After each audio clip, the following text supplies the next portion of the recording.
গণশক্তি ডিজিটালে আপনাদের স্বাগত জানাচ্ছি। এই মুহূর্তে আমরা রয়েছি দীনেশ মজুমদার ভবন, আর আমার সাথে উপস্থিত রয়েছে মেদিনীপুর কলেজে সোমবার দিন ছাত্র ধর্মঘট করতে গিয়ে যারা আক্রান্ত হলেন সেই ছাত্রীরা, তারা আমাদের সাথে এই মুহূর্তে রয়েছেন। এবং আমার সাথে রয়েছেন মেদিনীপুরের এসএফআইয়ের নেতা সুকুমার মাঝি, এই মুহূর্তে রয়েছেন এসএফআই রাজ্য সম্পাদক দেবাঞ্জন দে, রাজ্য সভাপতি প্রণয় কার্জি।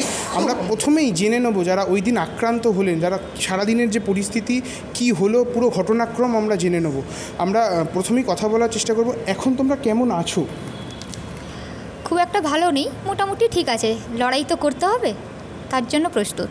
ক্যাম্পাসের পরিস্থিতি এই মুহূর্তে কি?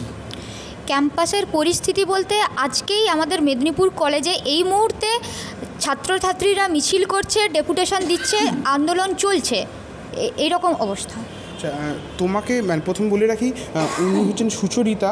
ওই দিন পুলিশের হাতে আক্রান্ত হয়ে পুলিশ গ্রেফতার করে, তৃণমূলের হাতে আক্রান্ত হয়ে পুলিশ তাকে গ্রেফতার করে এবং রাত্রির 2:30 অবধি তাকে আটকে রাখা হয় থানার মধ্যে। এই সময় সারাদিনের যে ওনার সাথে যে পরিস্থিতি হয়েছিল, কী কী ঘটনাক্রম চলেছিল, আমরা পুরোটাই জানবো।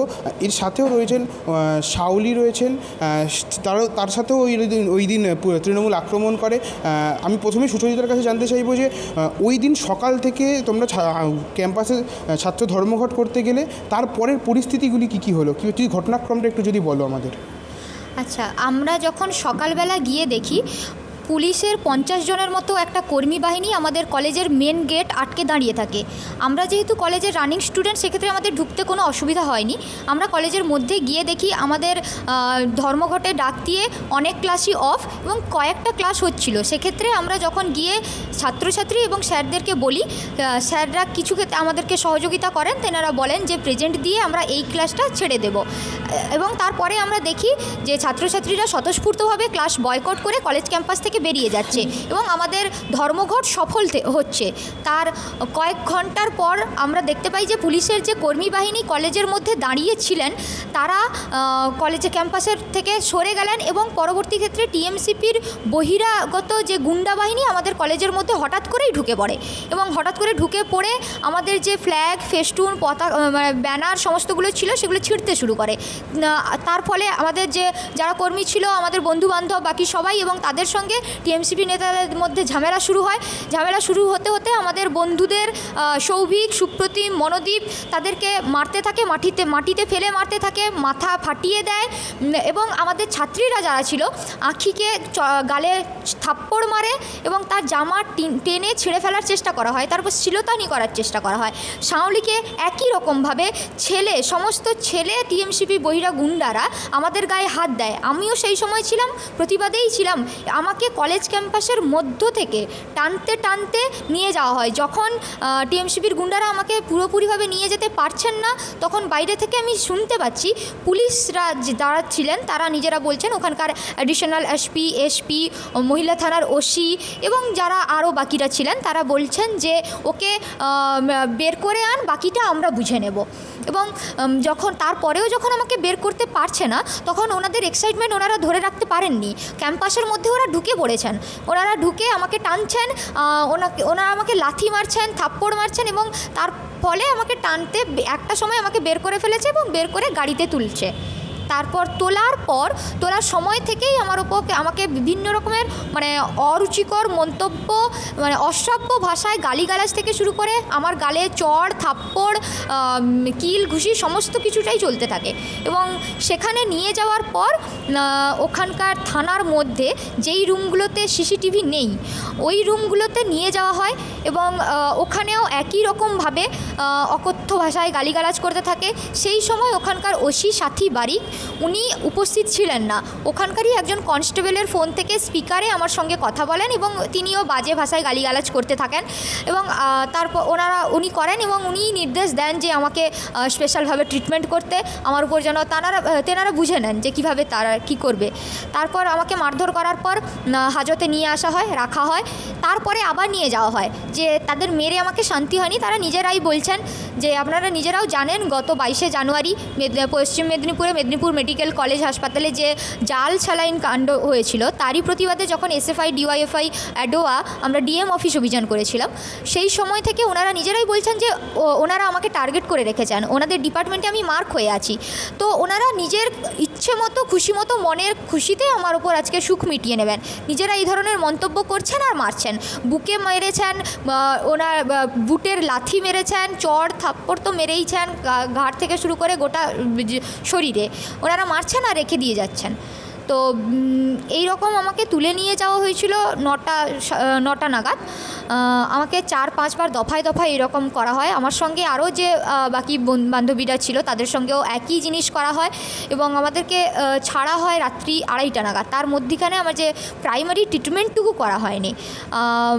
আমাকে জল খেতে দেওয়া হয়নি, কিছুক্ষণ খাবার খেতে চাইলে বলা হয় যে খেতে তো দিলাম, এই ধরনের খাবার খাওয়ার পর তোরা আরও খাবি, এই ধরনের মন্তব্য, এরকম ধরনের গালাগাল আর মারামারি এরকম চলতে থাকে রাত্রি 2:30টা পর্যন্ত। তারপর আমাকে ছেড়ে দেওয়ার পর আমরা দেখেছি যে আরজি করে অন ডিউটি অবস্থায় যে ঘটনাটা ঘটেছে বা দিনের বেলাতেও আমাদের রাজ্যে যা পরিস্থিতি হয়েছে, তারপরেও আমাকে ওখানকার ছেড়ে দেওয়ার পর শুধু পুলিশের থানার বাইরেই বের করে দেওয়া হয়েছে, আমার যে পৌঁছে দেওয়ার কোনো রকম কোনো ব্যবস্থাটুকুও করেনি। এইটাই, আর কিচ্ছু বলার নেই। পুলিশের ওই দিন পুলিশরা নিজেদেরকে সরকারি গুন্ডা হিসেবে নিজেদেরকে প্রমাণ করেছে।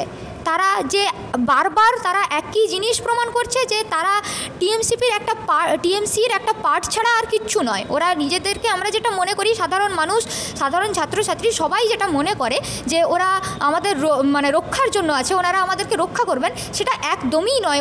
ওটা নিজেরাই প্রমাণ করছেন, বারবার প্রমাণ করছেন যে নীরব দর্শক হিসেবে ভূমিকা পালন করেছেন, তারপরে যে টিএমসির দলদাস হিসেবে নিজেদেরকে প্রমাণ করছেন, এটাই বলার। আর বহিরাগত টিএমসির গুন্ডা, টিএমসিপি আর টিএমসির মধ্যে এখন কোনোভাবেই কোনো পার্থক্য করা যায় না।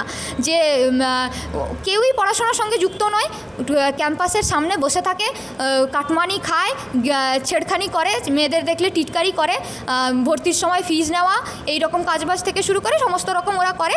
আর এই রকম সমস্ত আমরা যখন প্রতিবাদ করি, যে ঘটনাগুলো ঘটে তার বিরুদ্ধে যখন থাকি, ছাত্রদের স্বার্থের জন্য যখন আমরা পথে থাকি, রাস্তায় থাকি, ক্যাম্পাসে থাকি, তখন ওরা সুযোগ বুঝে আমাদের উপর আক্রমণ চালায়। এটাই তাদের মতাদর্শ, এটাই তাদের লক্ষ্য, এরাই হচ্ছে টিএমসিপি, এটাই বলা। যেমনটা সুচরিতা বলছিল যে একের পর এক কীভাবে তাকে সারা দিন ধরে পুলিশের হাজতে তাকে আঘাত করা হয়, তার উপর প্রহসন চালানো হয়, তাকে জল পর্যন্ত খেতে দেওয়া হয় না।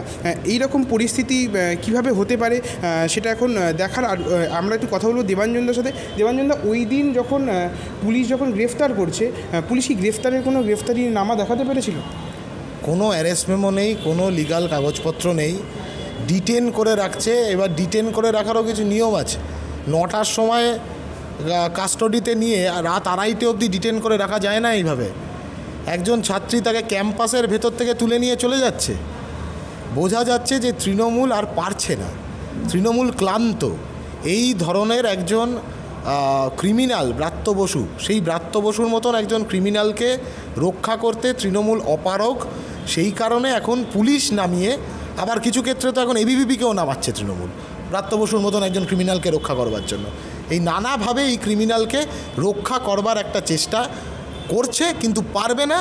রাজ্যের সমস্ত ক্যাম্পাসে যে ক্রাইম সিন্ডিকেট ব্রাত্য বসুর মতন একজন ক্রিমিনাল উনি তৈরি করেছেন, এই তো ও তো বলবার সময় মেদিনীপুর কলেজে তৃণমূলের বাইরের গুন্ডারা কলেজ গেটে বসে থেকে কোন কাজগুলো করে, এগুলো কলেজে করবার কাজ? কলেজ তো ছাত্রছাত্রীদের। আজকে মেদিনীপুর কলেজের ভেতরেই গোটা মেদিনীপুর কলেজের সমস্ত ছাত্রছাত্রীরা ঐক্যবদ্ধ হয়ে তারা নেমেছে। বিক্ষোভ চলছে কলেজের অভ্যন্তরে, এবং সেই বিক্ষোভ থেকে এই স্লোগান উঠে এসছে যে আমাদের ক্যাম্পাস আমাদের অধিকার। এই স্লোগানকে সামনে রেখেই এসএফআই গোটা রাজ্য জুড়ে ক্যাম্পাসকে ক্রিমিনাল রাজ থেকে মুক্ত করতে, ছাত্র সংসদ নির্বাচনের দাবিতে ক্রিমিনাল ব্রাত্য বসুর বিরুদ্ধে লড়াই আন্দোলনে থাকবে। আমরা একটু কথা বলবো প্রণয়দার সাথে। প্রণয়দা, দেখছি যেখানেই ছাত্রদের ছাত্ররা আন্দোলনে নামছে, যেখানেই তারা মুভমেন্ট করছে, সেখানেই আক্রমণ। কালকেই একটা ঘটনা দেখলাম আমরা, কলকাতা 99 নম্বর ওয়ার্ডে একটি এসএফআইয়ের মিছিলে তৃণমূলের কাউন্সিলরের নেতৃত্বে অতর্কিত হামলা। তারপর তাদেরকে ছাত্রীদের ওপর যেভাবে মেদিনীপুরে হয়েছে, সেম ঘটনা ঘটছে কলকাতায়। কি পরিস্থিতি বলবে? এবং শুধু এইখানে না, আমরা উত্তরবঙ্গ বিশ্ববিদ্যালয়ে দেখেছি, আমরা বর্ধমান বিশ্ববিদ্যালয়ে দেখেছি, সমস্ত যেখানেই ছাত্রছাত্রীরা একটি মুভমেন্টের দিকে যাচ্ছে, সেখানেই আক্রমণ নামাচ্ছে তৃণমূল। যে যত বেশি পড়ে সে তত বেশি জানে। সে তত কম মানে। এইটাই মমতা ব্যানার্জির তৃণমূল কংগ্রেসের সমস্যা। তারা চায় না যে ছাত্রছাত্রীরা পড়াশুনো করুক। প্রাথমিক বিদ্যালয় থেকে বিশ্ববিদ্যালয় শিক্ষা ব্যবস্থাটাকে লাটে তুলে দিয়েছে। শিক্ষা ব্যবস্থাটাকে লাটে তুলে দিয়ে বিশ্ববিদ্যালয় ক্যাম্পাসগুলো বহিরাগতর ঢুকিয়ে রেখেছে। কলেজ ক্যাম্পাসগুলোতে বহিরাগতদের আড্ডা হয়ে উঠেছে। তার প্রমাণ মেদিনীপুর এখানে বসে আছে। কালকে তুফানগঞ্জের ঘটনা জানেন, ইউনিয়ন রুমে মদ্যপান হচ্ছে। কোন ক্যাম্পাসের কথা বলবেন?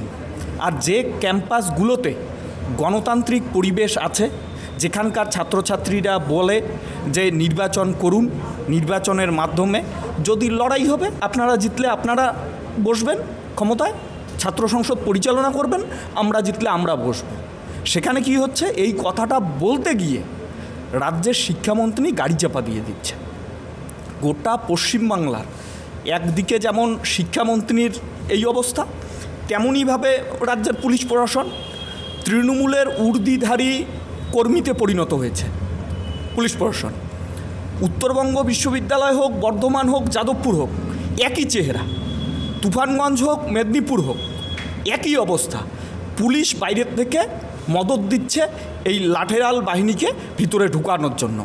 আমরা এসএফআই বারবার বলে আসছি যে পুলিশ যদি না থাকে, তৃণমূল ছাত্র পরিষদকে বুঝে নেওয়ার ক্ষমতা এসএফআই অর্জন করছে।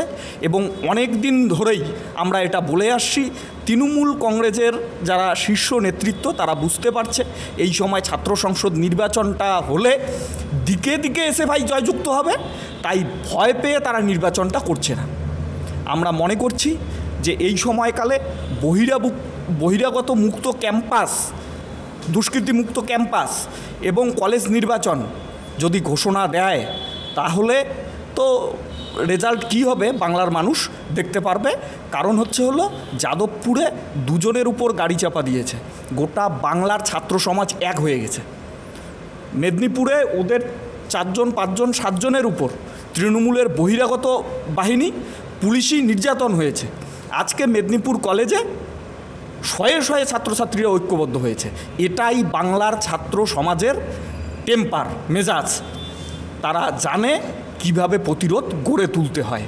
আঘাত আসলে পাল্টা আঘাত কী করে দিতে হয়, হিসেব কী করে বুঝে নিতে হয়, সেটা বাংলার ছাত্র সমাজ জানে, যেটাকেই তৃণমূল কংগ্রেস ভয় পাচ্ছে। যেমনটা প্রণয়দা বলছিল যে কিভাবে তৃণমূলকে বুঝে নিতে হবে সেটা ক্যাম্পাসে তারা দেখবেন। আমরা আরেকবার কথা বলবো আরও যে ছাত্রছাত্রীরা ওই দিন আক্রান্ত হয়েছিলেন, আমরা কথা বলবো একটু আখির সাথে। ওই দিন পরিস্থিতি, তোমরা কলেজের ভেতরে ছিলে, তোমরা ধর্মঘট করেছিলে, যেমন সুচরিতা বলছিল যে তার উপর আক্রমণ হলো। ওই সময় যারা আক্রমণ করলো তারা কি ক্যাম্পাসেরই ছাত্র, মানে মেদিনীপুর কলেজেরই ছাত্র? না, কোনোভাবেই তাদেরকে ক্যাম্পাসের ছাত্র, ইভেন তাদেরকে ছাত্রই বলা যায় না। তারা ছাত্র কোনোভাবেই হতে পারে না, কারণ তাদের বয়স ছাত্রর থেকে অনেক বেশি। একজন ক্যাম্পাসের রানিং স্টুডেন্ট ছিলেন, কিন্তু সে 3-4 বার ফেল করার পরে আবার ঘুরে কলেজে ভর্তি হয় এবং তারপরে বহিরাগত গুন্ডাদেরকে সেদিন কলেজের মধ্যে মদত দিয়ে সে ঢুকিয়ে আনে এবং তারপরে আমাদের উপর তারা চড়াও হয় হঠাৎ করেই। এবং তারপরের ঘটনা তো সবাই জানে যে কেমনভাবে তারা আমাদের প্রত্যেককে মেরেছে এবং জেনারেল স্টুডেন্টদের উপরেও কেমনভাবে চড়াও হয়েছে। সকল ঘটনাই সবাই জেনে গেছে ইতিমধ্যে। যেমনটা বলছিল আঁখি যে ওই দিন যারা আক্রমণ করেছে তারা কেউ ক্যাম্পাসের ছাত্র নয় এবং তারা কোনো ছাত্রই নয়। তারা হচ্ছে যে অনেক দিন আগে পাস আউট করে গেছে বা অনেক দিন আগে সেই ছাত্র থেকে তারা সরে গেছে। এখন তারা শুধুমাত্র ক্যাম্পাসে লুম্পেনগিরি করার জন্য তারা হচ্ছে যে রয়েছেন। আমরা কথা বলবো আরেকজন ছাত্রীর সঙ্গে। ওই দিন যখন সুচরিতাকে পুলিশ গ্রেফতার করে, ওই সময় প্রথম যে খবরটা দেয় যে এরকম গ্রেফতার করা হয়েছে, তার সাথে আমরা কথা বলবো। পুলিশ গ্রেফতার করলো, তার পরবর্তীকালে ক্যাম্পাসের ভেতরের পরিস্থিতি কী হলো? তখন কি তোমাদেরকে সরিয়ে দেওয়া হলো ওখান থেকে? এখন হঠাৎ করেই তৃণমূলের বাহিনী আমাদের ওপর আক্রমণ চালায় এবং সেইভাবেই হঠাৎ করেই তাকে ক্যাম্পাসের মধ্যে থেকে টানতে টানতে হিঁচড়ে বার করে নিয়ে যায় এবং পুলিশের একটা অংশ তাকে নিয়ে চলে যায়। তারপরেও আমরা দেখতে পাই পুলিশ সেই দুষ্কৃতী বাহিনী আবার হঠাৎ করে এসে আমাদের উপর আবার আক্রমণ চালায়। আমাদের একজন ছাত্র মনোদীপ সরেনকে টেনে হিঁচড়ে আবার বার করে চেষ্টা করে, আমি আরও যারা ছিল তারা সবাই মিলে তাকে চেষ্টা করি যে আটকে রাখার। আমরা সেটা সফলতা পাই যে তাকে আর নিয়ে যেতে পারে না। কিন্তু কিন্তু সেই সময়েও পুলিশ বাইরে থেকে নীরব দর্শকের ভূমিকা পালন করে এবং তারা মাঝে মাঝে যে আচরণটা বাইরে থেকে করছে, যে হুঙ্কারটা দিচ্ছে, যে হিংস্র পশুর ন্যায় একটা হুঙ্কার বাইরে থেকে পুলিশের থেকে আসছে আমাদের ওপর, যে তো ওরা বাইরে এলে আমরা দেখে নেবো পুরোটা, এইভাবে আমাদেরকে একটা আতঙ্কে ফেলার, শুধু আমরা 2-3 জনকে নয়, পুরো ক্যাম্পাসের স্টুডেন্টদেরকে একটা আতঙ্কে ফেলার চেষ্টা পুলিশ প্রশাসনের তরফ থেকে হতে থাকে বারবার। এখন ক্যাম্পাসের যে পরিস্থিতি, তোমরা বললে যে ক্যাম্পাসে আবার ছাত্রছাত্রীরা নেমেছে, তারা আন্দোলনে পথে গেছে, আন্দোলন করছে, এখন তৃণমূলের পরিস্থিতি কি, এখন কি তারা রয়েছে, আবার ক্যাম্পাসে আসছে? দেখুন, তৃণমূলে যারা আমাদের ওপর আক্রমণ চালিয়েছিল তারা কেউ ক্যাম্পাসের স্টুডেন্ট নয় প্রথমত, এবং তারা স্টুডেন্টই নয়, এটা দ্বিতীয়ত। তো এখন আজকে এই মুহূর্তে মেদিনীপুর কলেজের ছাত্রছাত্রীরা সংঘবদ্ধভাবে আন্দোলনের ডাক দিয়েছে, তারা আন্দোলন করছে, মিছিল করছে, স্লোগান উঠছে, কলেজ কর্তৃপক্ষর যে তখন ব্যর্থতা, যে দায় তা স্বীকার করার জন্য বাধ্য করছে। আমরা এই মুহূর্তে তাদের পাশে অবশ্যই রয়েছি, কারণ আমাদেরকে নিয়েই তাদের আন্দোলন। তো মেদিনীপুর দেখিয়ে দিচ্ছে বারবার যে লড়াইয়ের যে বার্তা, সেটা মেদিনীপুর থেকে ছড়িয়ে পড়ছে চারদিকে। আমরা একটু কথা বলে নেওয়ার চেষ্টা করব পশ্চিম মেদিনীপুর জেলা সভাপতি এসএফআইয়ের সুকুমার মাঝির সাথে। সুকুমারদা, তোমরা ওই দিনের ঘটনার পর তোমরা আবার রাস্তায় নেমেছো, আবার এই মেদিনীপুর কলেজের ছাত্রছাত্রীরাই রাস্তায় নেমেছে, তারা যে এখনও আবার তারা আন্দোলন করছে। এখন তোমাদের প্রত্যয় কী, এখন তোমাদের পরিকল্পনা কী আন্দোলন? রাস্তায় একমাত্র রাস্তা, লড়াই আন্দোলন যেভাবে চলছে আমাদের চলবে। মেদিনীপুর যেভাবে আন্দোলন পথ দেখাচ্ছে, ঠিক রাজ্যের প্রত্যেকটা জায়গাতে একই রকম আন্দোলন হবে। ক্যাম্পাসের ভিতর যখন বহিরাগতরা ঢোকে, ছাত্রীরা যারা কলেজের স্টুডেন্ট তারা দেখিয়ে দিচ্ছে কিভাবে পাল্টা দিতে হয়, প্রতিরোধ করতে হয়। আমরা বহিরাগত ক্যাম্পাসে ঢোকা নিয়ে তাদের প্রতি খুব একটা ভীতস্ত নেই, কারণ আমরা পাল্টা তাদেরকে দেওয়ার মতো আমাদের পরিস্থিতি আছে, আমরা দিতে পারবো। এই মুহূর্তে আমরা ভীতস্ত যে পুলিশ প্রশাসন, রাজ্যের মুখ্যমন্ত্রী যিনি পুলিশ মন্ত্রী, যার নেতৃত্বে গোটা রাজ্যের পুলিশ প্রশাসন বর্তমানে ব্রিটিশ সরকারের পুলিশ প্রশাসনকে হার মানিয়ে দেবে। একটা ছাত্রীকে যখন তুলে নিয়ে যাচ্ছে, অ্যাডিশনাল এসপি তিনি লাথি মারছে, ডিএসপি তিনি লাথি মারছে, আইসি দাঁড়িয়ে থেকে বলছে ওকে বার কর। আমরা কোন জায়গাতে দাঁড়িয়ে রয়েছি? তারপরে নিয়ে যাওয়ার পর যা অত্যাচার করেছে সবটা ওর মুখে শুনে। তবে আমাদের লড়াই চলবে ক্যাম্পাস থেকে রাজপথ সব জায়গাতেই। যেমনটা এসএফআই নেতৃত্ব জানাচ্ছেন যে ক্যাম্পাস থেকে রাজপথ তারা লড়াইয়ে থাকবেন, তারা লড়াই সংগ্রামেই থাকবেন। যারা আক্রান্ত হয়েছেন তাদেরকে তারা ভীষণভাবে প্রত্যয়ী, তারা ভবিষ্যতে আবার ক্যাম্পাসে ছাত্রছাত্রীদের দাবি দেওয়া নিয়েই, ছাত্রছাত্রীদের আন্দোলনেই তারা থাকবেন এবং ভবিষ্যৎ রাস্তায় রাস্তা দেখাবে।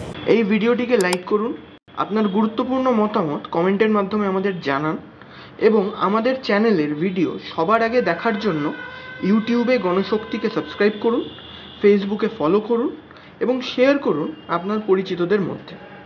আমাদের চ্যানেলে আপলোড হওয়া ভিডিও নোটিফিকেশন পেতে বেল আইকনটি ক্লিক করতে ভুলবেন না।